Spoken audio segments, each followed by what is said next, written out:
and Happy New Year, you guys, and welcome back to my channel. If you are not new to my channel, my name is Kyla Beland. I haven't done a formal intro in so long, but my name is Kyla Beland, and I am a certified personal trainer, also specialized in pre and postnatal health and fitness. And yeah, I have been on my health and fitness journey for, I can't believe I'm gonna say this because it's gonna give away my age, but about a decade now. So ever since I was 16 years old, I have been on my health and fitness journey. So with that being said, I have made every mistake in the book.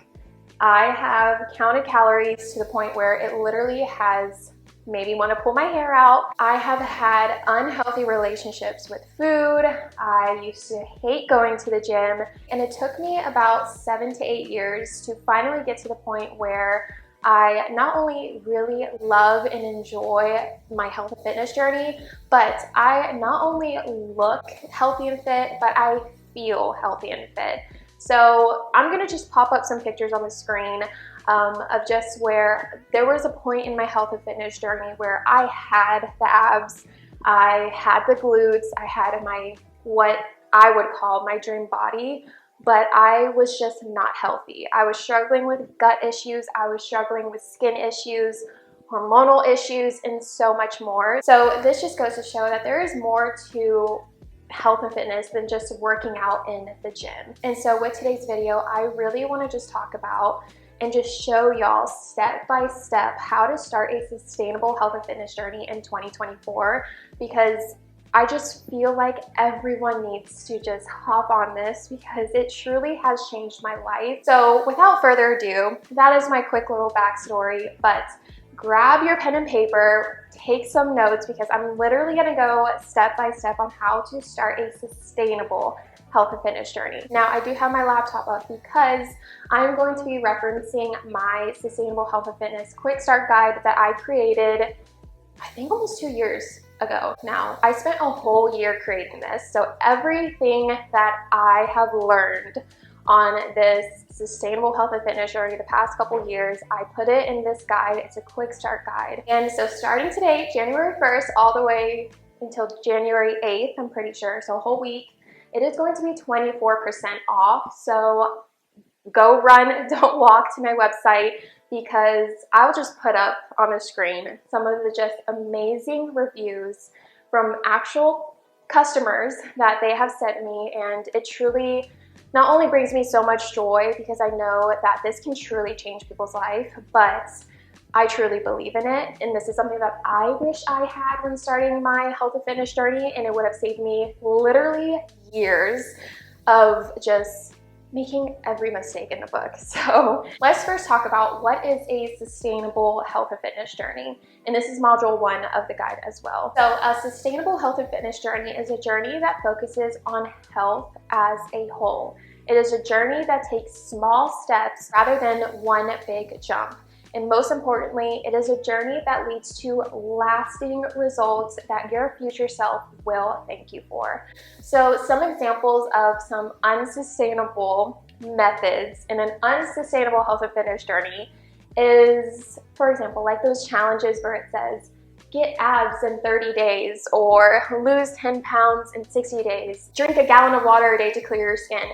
Those are unsustainable, and those are just quick fixes that have negative side effects. So that is an unsustainable health and fitness journey. So what happens when you fall for these unsustainable methods is, one, like I mentioned, you will not have lasting results, but you will lose motivation. You won't feel empowered because you're not seeing results that are lasting. You disrupt your health in so many other ways.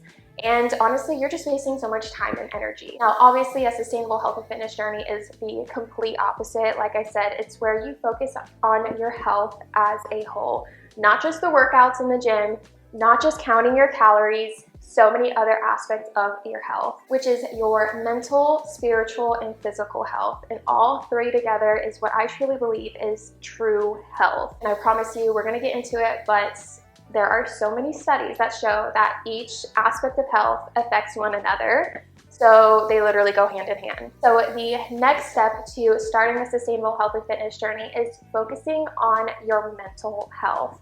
And this is a whole video of itself, but I'm going to pop up on the screen a study that shows that negative psychological health conditions such as depression, chronic stress, anxiety, anger, pessimism are associated with potentially harmful biological responses such as irregular heartbeats, digestive issues, increased blood pressure, inflammation, and reduced blood flow to the heart. And so obviously all of those symptoms are going to affect your health and fitness journey, especially results in the gym. So that is just one example of how your mental health will affect your body, because they are not separate. What affects one affects the other. So some ways to, manage stress, which I know it is inevitable. We live in a very crazy world. I do recognize that. But there are some ways, to minimize that stress as much as possible. And one that is obviously going to see a therapist or just talking to someone that you can trust and confide in, because just talking it out and not holding it all in can literally do wonders. So that is a form of stress management. Another one is journaling. If you don't want to talk to someone, but just writing it all out is so relieving. And another one is doing more things that bring you joy. I love to do things that I used to do when I was a little girl. I don't know if it's like just bringing out my inner child, I don't know, but it just brings me so much joy. So the next step to starting a sustainable health and fitness journey is focusing on hormone and gut health. Now, I do have a ton of videos on how to have good gut health. In 2024, I do have a lot of how to have good hormonal balance videos planned, so be on the lookout for that and subscribe if you're not subscribed already. So hormones, especially as us ladies, are so important. I cannot stress that enough. It literally can affect every aspect of your whole entire life, especially in the gym. And then in my guide, I do have a little graphic, I guess you can say, of some hormone records and hormone healers. The best way to check your hormones is to get it tested. And so that is my top tip.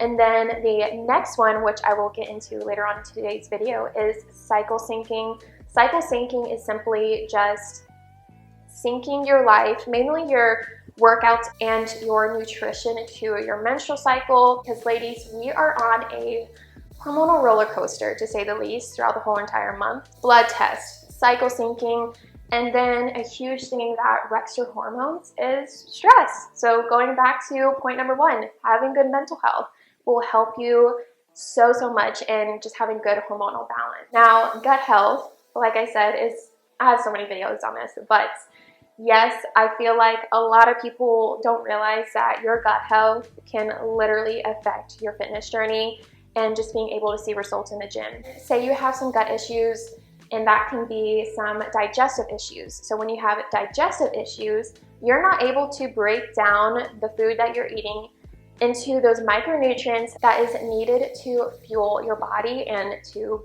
build muscle and burn fat. So that just is one example of how gut health can affect your fitness journey and being able to see results in the gym. My favorite top tip for having good gut health is the weed, seed, and feed method. I do have a video on that. So the next thing, which I quickly talked about in the last tip, but the next thing to do to start a sustainable health and fitness journey is cycle syncing. So like I said, cycle syncing is basically just syncing up your life, mainly your workouts and your nutrition, to your menstrual cycle, because ladies, our menstrual cycle is broken down into 4 different phases. We have our menstrual phase, our follicular phase, luteal phase, and then, oh no, I skipped one.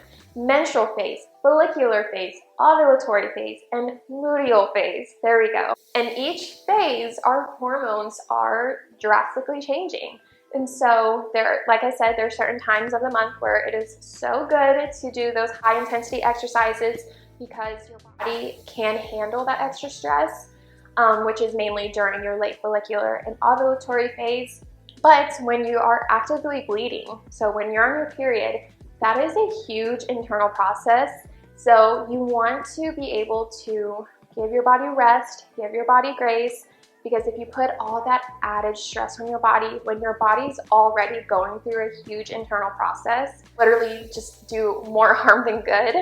Like I said, going back to point number one, high stress is not good for your health as a whole. Also, being able to see results in the gym, because if you're having so much stress, whether that's physical stress, mental stress, whatever it is, that can spike your cortisol. Now, cortisol is your stress hormone, and sometimes it is good to have good cortisol. That is our fight or flight hormone. But having too much of it can lead you to retaining a lot of water, which makes you look like you gained weight. It can lead to skin issues, gut issues, hair loss, and so much more. So definitely cycle syncing is going to help. Just go with the flow with your hormones rather than against it. It has truly changed my life. I have a whole video of me doing cycle syncing for a whole year and how it changed me and the results from it. So I'll have that video linked down below. So the next thing to do to start a sustainable health and fitness journey is, people are gonna say this is crazy, but I'm telling you, I'm gonna leave up the studies on the screen, is living more of a low toxic lifestyle. I used to be the girl that would be like, really, toxins, whatever, we're surrounded by it, why should I care? Until I tried it myself, until I started switching the products that I use every single day to the low toxic version. And boy, let me tell you, it not only changed like my skin, but also changed like my energy and my hair, and actually seeing results in the gym. Let's just say that, okay? Because it does affect your hormones, and then hormones affect your, results in the gym. So according to some studies, we are exposed to 700,000 to 2.1 million toxins every single day. So that's why I say low toxic lifestyle, not non-toxic, because it is truly inevitable to live a completely non-toxic lifestyle. So give yourself grace when you start this journey. Don't feel like you have to do it all at once and do all of it. Like, it's just too stressful. Stressing out too much on trying to live a completely non-toxic lifestyle will do more harm than good than the actual toxin. Just remember that. Toxins have been linked to cancer, asthma, heart disease, diabetes, obesity, and other health issues such as acne, hair loss, and hormonal imbalances. Hence why health and wellness is not simply about diet and exercise, but also about limiting exposure to toxic things and people. And then my next biggest tip to switching a low toxic lifestyle is mainly focus on things that you put on your body, because our skin is our largest organ, because it literally goes into your body, and that is something that you put on every single day. The next step to starting a sustainable health and fitness journey is focusing on nourishment. So the reason why I say nourishment and not diet is because that shift itself is going to do wonders for having a sustainable health and fitness journey. Now, this module in my guide, I literally broke it down into 1, 2, 3, 4, 5, 6, 7, 8, 9, 10, 11, 12, 13 different mini modules in this one, I guess you can say. So it's a lot, so I won't go in depth in today's video. The main thing that I really want to push in today's video in terms of this step to starting a sustainable health and fitness journey is just to switch that mentality from diet and restriction to nourishment and just honoring your body with foods. And when you get into, well, for me personally, when I got into that mindset, I then started eating more whole foods. And I want to be careful with my words, because I know some people don't like certain words, but cleaner foods, I guess you can say, or cleaner ingredient foods. So for example, I know if I eat fast food with just a lot of grease and just bad fats and foods with a lot of just sugar in it, I feel horrible, I look horrible, and I just don't feel my best, which then affects my mental health, which then affects my health and fitness journey. So knowing those types of foods they don't benefit me in any way. I focus on just whole and nourishing foods, and I still have a very, very healthy relationship with it. Now, obviously, if you're trying to build muscle and burn fat, you can calorie and macro count, but for some people, it can be very restrictive and stressful. Some people, they enjoy that. So everyone is different. I do recognize that. So the next tip to starting a sustainable health and fitness journey is movement. So the reason why I say movement rather than exercising is because it's the same thing like the last tip. It's just switching your mindset from exercising, which can have negative connotations, to movement for your body and honoring your body by moving your body in ways that you truly enjoy. And one thing that I really believe in is incorporating different types of movement in your workout routine, because that is just going to benefit your health as a whole. So for example, I love weightlifting, which is good for building muscle and strength training. And then I love yoga and Pilates, which is really good for core strength, mobility, flexibility. And then during my ovulation phase, because I cycle sync, I love doing a jump rope style HIIT, which is really good for your cardiovascular health. So those are just some examples of how I incorporate different types of movement to benefit my health as a whole. And I could not recommend that enough. So that is a huge, huge tip to starting a sustainable health and fitness journey is one, moving your body in a way that you truly enjoy, and also just finding different types of movements that you also enjoy. Just, create a well-rounded workout routine that benefits your health in different ways. The next tip to starting a sustainable health and fitness journey, I'm gonna try to speed this up because I feel like I'm talking too fast, but is rest and recovery. And I cannot stand the trend or the phrase in the health and fitness social media world, I guess you can say, of the do it when you're tired or no pain, no gain mentality. That mentality is so incredibly toxic because, again, that is just going to add so much stress to your body, which then will affect your hormone health, which then will affect you being able to see results in the gym. So having rest is so, so important, because spoiler alert, you do not build muscle in the gym. You actually build it when you're resting. In the gym, you're actually breaking and tearing your muscle fibers. So when you are resting and recovering, that is when you build stronger and bigger muscle. So in this module, I talk about the 7 types of rest, which I feel like is super, super important. I also talk about the importance of sleep and some sleep support tips, because like I said, when you are sleeping, that is when you're building and repairing muscle to, grow bigger and stronger muscle. Okay, I had to change my SD card real quick. That just goes to show that I need to speed this up. So the next step to starting a sustainable health and fitness journey is focusing on your mindset, goals, and habits. And I know that sounds super cliche, but I'm telling you, mindset is everything in any journey that you're doing, whether that's a health and fitness journey or a business journey, any type of journey that you're on, mindset, baby. Now, in terms of a sustainable health and fitness journey, the goal should not be about aesthetics. It should be about health and longevity. So I know we live in a society where it is very aesthetic driven, focused on your outward appearance, and that can be good to an extent. However, when you go into a health and fitness journey with that mindset to change your body, that is not sustainable. The aesthetics of a sustainable health and fitness journey is merely a bonus. Body trends, they come and go, so do not follow them, because they're going to be in and then they're going to be out. Just changing your mindset when going into a health and fitness journey to focusing on your health and sustainable results and longevity, and not focusing on the outward appearance first, and not focusing on body trends and aesthetics.